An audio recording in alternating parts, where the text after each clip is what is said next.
All right, welcome back to TJ the Big Sports Guy here. Guys, it has been way too long. When is eBay going to do the right thing and actually help to back sellers? All they do all the time is take the side of buyers. And if you're someone who buys and sells sports cards on eBay, it's a great thing when you're buying the cards. But if you want to list up some of your collection for sale, you can get absolutely screwed. I'm going to show you a couple examples today. One that was posted to Facebook with a story about a one-of-one card that ended up getting returned. But it was a different card that got sent back. We'll go through all the details. And then also something that I went through recently where I sold a card. The person got it, said it wasn't in, Gem Mint 10, perfect condition, and they sent it back to me. I had no choice in the matter, had to give them a full refund, got the card back, and the card was in worse shape when I got it back. So let's go ahead and jump right into today's video.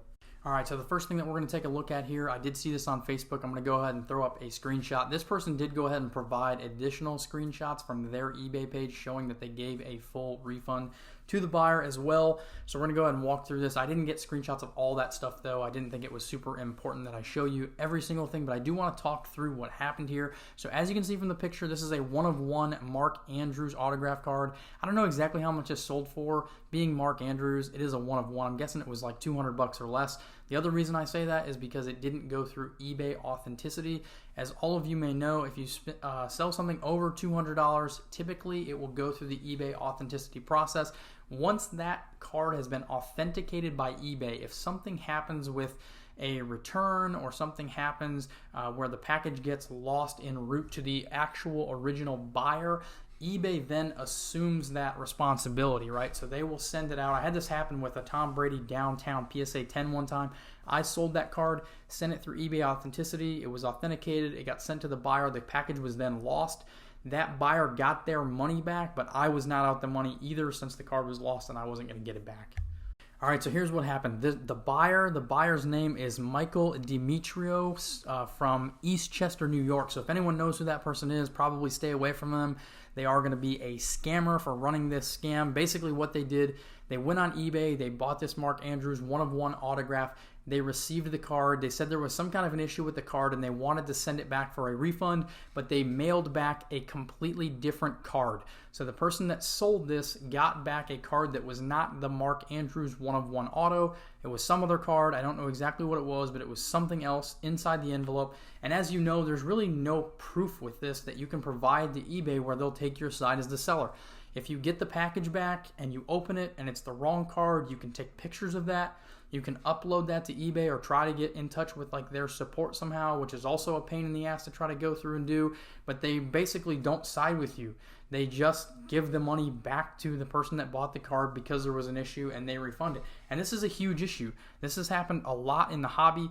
I've been very, very fortunate where I haven't really had too many of these types of circumstances. When I did get a card sent back to me, it did come back, which kind of leads into the next thing I want to talk about with a Steph Curry card that I sold. I have a 2009 Upper Deck Gold Star Rookie Steph Curry that I sold on eBay. Sold it for like $225, $230. That one did not go through eBay authenticity. I thought everything above 200 went, but that one for whatever reason did not go. When you're creating your listings on eBay, if you know anything about this as a seller, you have to put what type of condition the card is in if it's raw.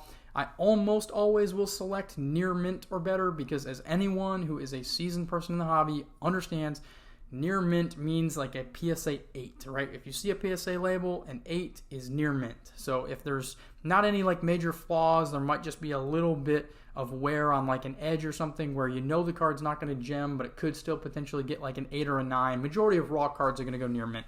Now, if there's a glaring issue, there's a crease or a bend or something like that, I'm obviously going to state that. I'm going to put that in the listing description and make sure that the buyer's fully aware. So this card's a good example. It's not going to get a 10. I know that. It has gold borders, so one or two of the corners, there's a little bit of white. It's not going to get a 10, but it could still potentially get in that 7-8 range. So I did put it as a near mint or better. It's a 2009. It's a rookie of Steph Curry too. It's probably not if it's raw after all this time and it made it through the great, whatever you want to call it, the great grading phase that we went through during COVID. It made it through all that and it's still a raw card, so it's probably not perfect. But anyways, the buyer buys this card. It's $230. I send it to them. It's in a one-touch. It's in a team bag or a one-touch resealable bag outside of that. I also packaged it with cardboard and bubble wrap and put it inside of a bubble mailer and sent it off. The person receives the card, and then of course they notice that one of the corners is not perfect and it's not going to get a PSA 10, so now they want to send it back to me.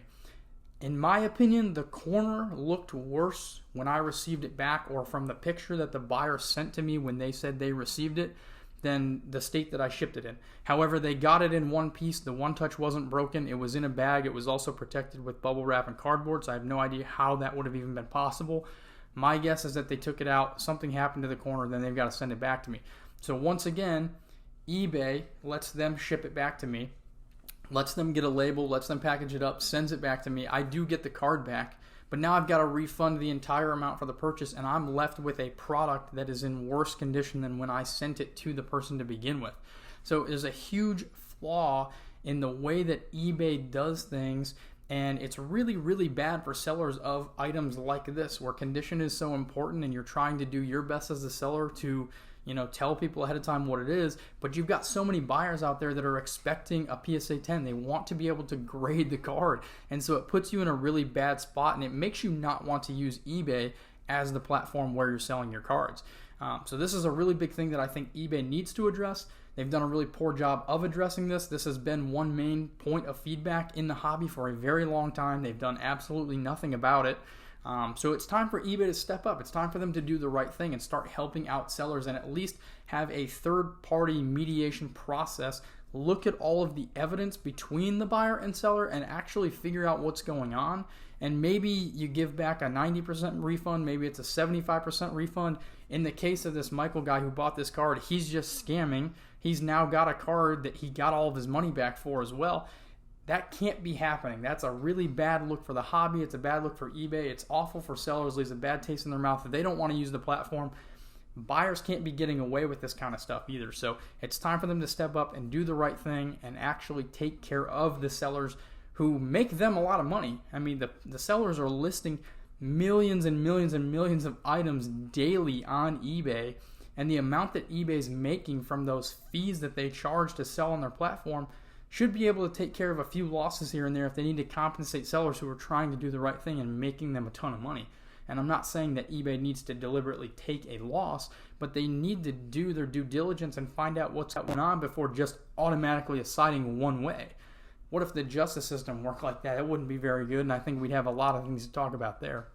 All right, so now one more thing that happened recently that I'm going to talk about, which once again, as the seller, I'm kind of getting screwed on this deal too. So I've got a Trae Young rookie autograph that I put up for an auction. So I think it's a BGS 8.5 or a 9 with a 10 auto. Anyways, I list this thing for sale. As the auction is nearing its end, there's probably like an hour to go, I want to say. I think it was like an hour to go.